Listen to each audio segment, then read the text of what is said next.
Welcome back to the Compressor Guru. It's pressure switch season. It's check valve season. It's pressure switch season. That's too hard to say. It's rabbit season. It's duck season. It's pressure switch season. It's check valve season. There we go. Okay, I hope you get the joke there, folks.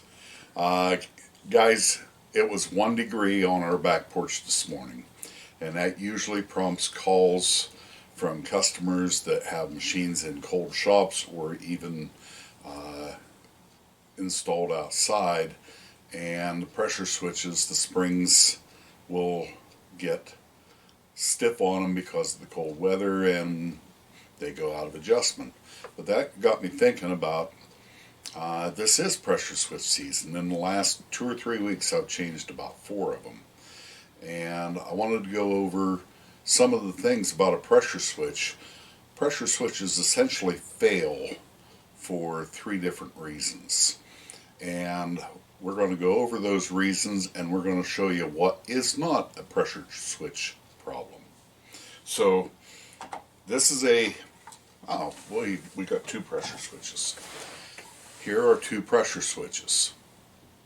These are identical, except the one on your left has a unloader on it. See, right there.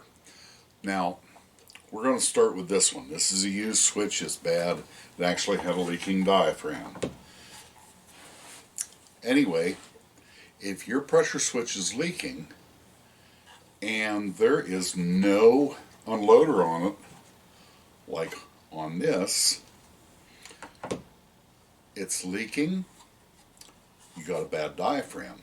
It's real simple. Take the wires out, screw it out, screw the new one back in. We sell these, and hook the wires back up. If you need to, take a picture of the wires before you pull them out. And we actually had a pressure switch last week that had a leak. We were out doing preventive maintenance work on a bunch of machines, and we went in one shop and we shut the machine down, and it's leaking big time out of the pressure switch. And I thought, okay, I'll get to that. We turned the compressor back on and it's still leaking. I'm like, okay, we got a bad pressure switch. So we take and we changed the pressure switch, turned the compressor on, pumped it up, and we had a leak. We'll get to that. If your pressure switch has one of these on, you have to go through some diagnostics, and we're going to do that at the end of this episode. I'm going to tell you the other 2 reasons these fail, and this right here can fail. These will not bleed off. So when the machine pumps up, the switch opens and breaks the circuit, and there's a lever in there, and it triggers this valve, and this valve then drains the air down from the check valve to the compressor to the pump, and it lets the air out and it goes psh. And imitating me or mocking me? Which is it? It's rabbit season. It's duck season. Okay. Anyway, when that happens, it goes psh, and when it bleeds down and quits, the check valve's working, and the machine starts up with ease. So that's a possibility. Oh, there's a good picture of that switch. That's open, that's closed. So, no, that's closed, that's open. It's rabbit season. It's duck season. Anyway, so this can fail, and it can quit leaking when it shuts down, and that makes the compressor hard to start. That's actually a pressure switch failure, even though the switch is working, but this unloader goes bad. You just buy the whole switch and change it.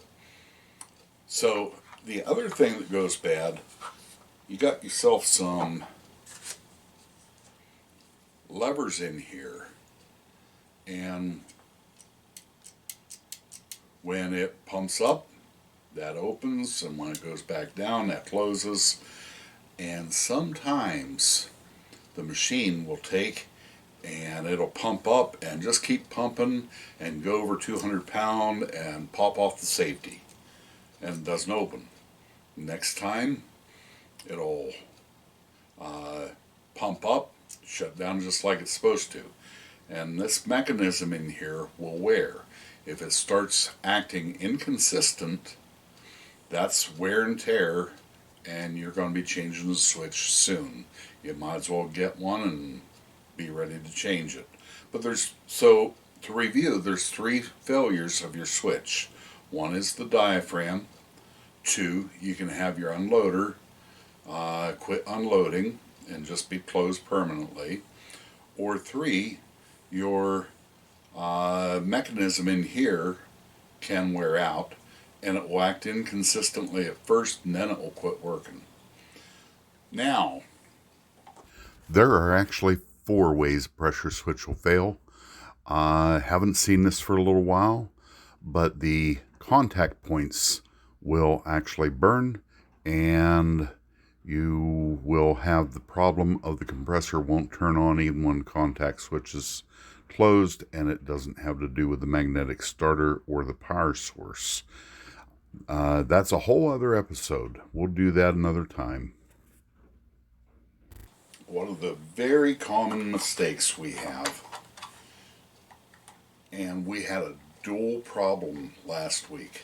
One of the very common mistakes, I'll get a phone call and the guy says, I need a new pressure switch. And why? Because it's leaking. Okay. And I'll tell them to disconnect this tube or disconnect it at the check valve.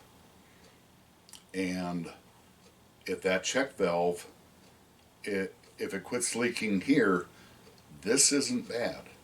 If it leaks out of this hole when you take that line out of the check valve went bad. You wouldn't believe how many times guys call me and tell me they got a bad pressure switch when they actually have a check valve that went bad. Something interesting happened last week. We went out and changed a pressure switch that had a bad diaphragm because it was leaking when it was running, it was leaking when it was shut down. We changed the pressure switch. When it shut down, it continued to leak. It didn't go psh and quit. It went psh. She's in a weird mood. She's not making fun of me. I think they're doing that for me. Okay. Anyway, we had the 2 problems at once. We had a diaphragm go bad in a pressure switch, and we had a bad check valve.